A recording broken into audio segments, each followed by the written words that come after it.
back to my channel, Make It Make, where I always try to encourage you, if you can't get it to make, then make it make.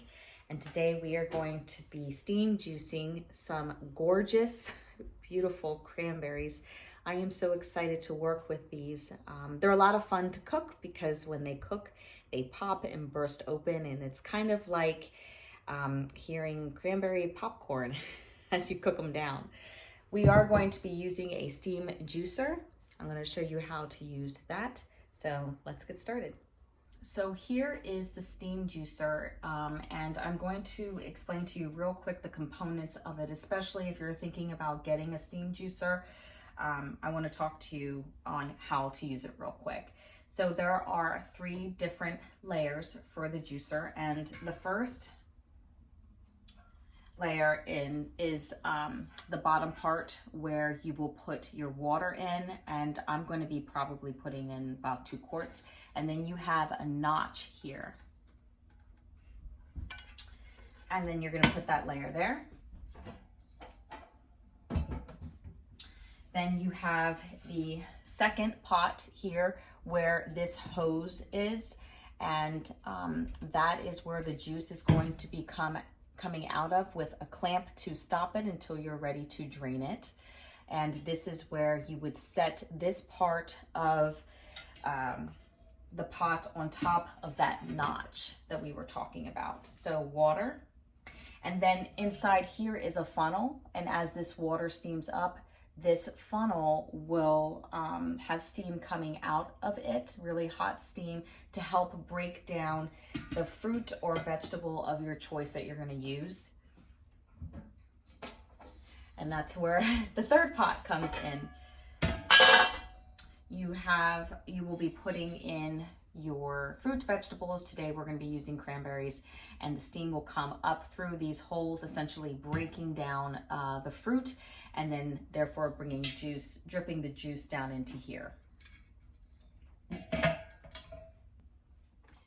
So I'm going to turn my heat on high, and then I'm going to add 2.5 quarts of water.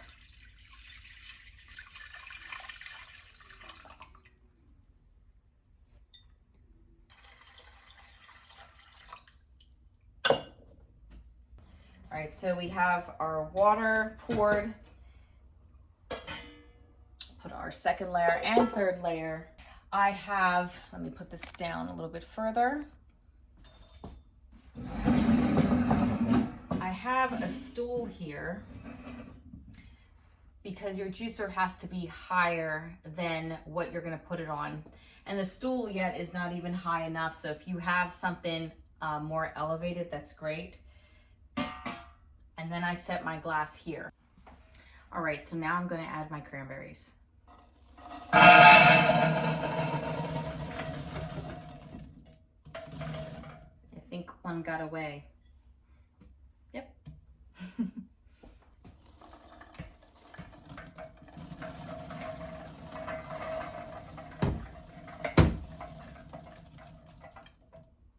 Ooh, okay.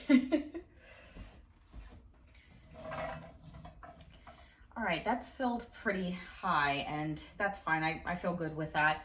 I'm just going to allow this to come up to a simmer and maybe even a boil. It's gonna take maybe 20 to 30 minutes before I can start hearing the cranberries pop. So I'm starting to hear the water boil, and that's a good thing. As it starts to boil, it's gonna push that steam up through that funnel and break down the cranberries. So I'm just gonna wait a little bit. Now I'm gonna know when it's time to start juicing when I see the juice coming through this hose here. And I have a clamp right here, and it'll stop right about here where it's clamped. That's how I'm gonna know I can start pouring it into my jars. Can you hear that? My cranberries are starting to pop. It honestly sounds like popcorn. It's so much fun and really exciting.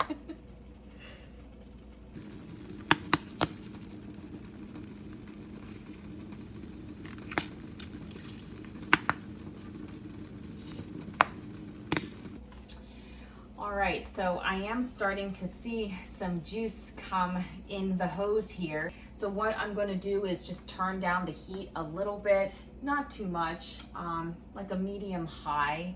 And I'm just going to let it cook down some more and just wait for it to fill up a bit before I start filling up jars. Okay, so now I'm going to start filling up my container, my jars with juice, and see how much I have.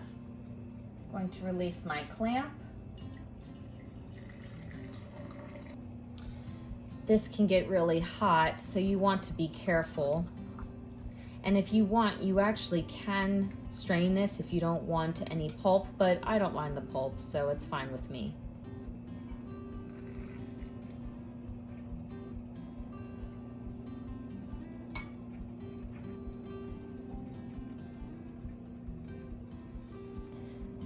And I am going to allow myself 1/4 inch of headspace. And this is a really good steam juicer. I'm not having to worry about any type of drippings from the hose, so that's really nice. Put my lid on. Ooh, it's hot. Fingertip tight.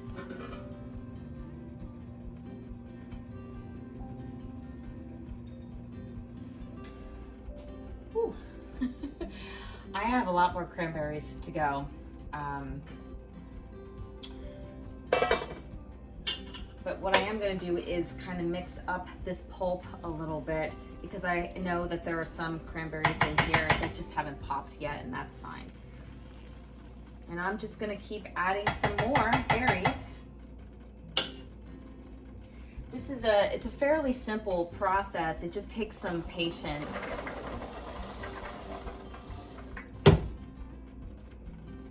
And gosh, how many pounds did I have? Like, oh, I got 24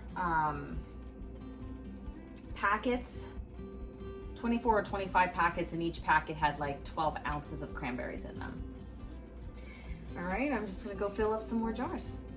Now, I noticed that my first jar of cranberry juice was a lot, it was significantly lighter than my second jar. So what I did was I put the juice of my first jar right back into my steam juicer and let it sit for a while. And now that I juiced it again, second time around, it's a lot darker. So I guess for me, I would put the first jar that you juice back in and then juice it again and just keep on going. So that's what I'm doing right now. And this is really hot, so definitely be careful. Because my jars are hot, still, I'm going to make sure that the water's pretty hot. And I'll tell you, I did like maybe half, a little bit more than half of the cranberries that I bought. And I got 1, 2, 3, 4, 5, 6, 7. I have 8 pints. And I am going to bring this water up to a boil, and I'm going to start my timing at a rolling boil for 15 minutes. So the cranberry juice is all finished. One thing I noticed, even though I tried to prevent this when I first got my first pint of juice, remember how I said it looked lighter than the second pint? So then I poured the first pint back in. Even still, I'm finding that I have a jar or two lighter than the other. So this one here is light, and this one is just a little bit darker. I think it's that one, or is it this one? Yeah, this one. See how this one's just so much more darker than this one? I don't know if that's because this is like the end batch, or I don't know. I can't imagine, well, this is definitely going to be one that's more concentrated, that's for sure. So I guess I'm just going to have to tinker with it and see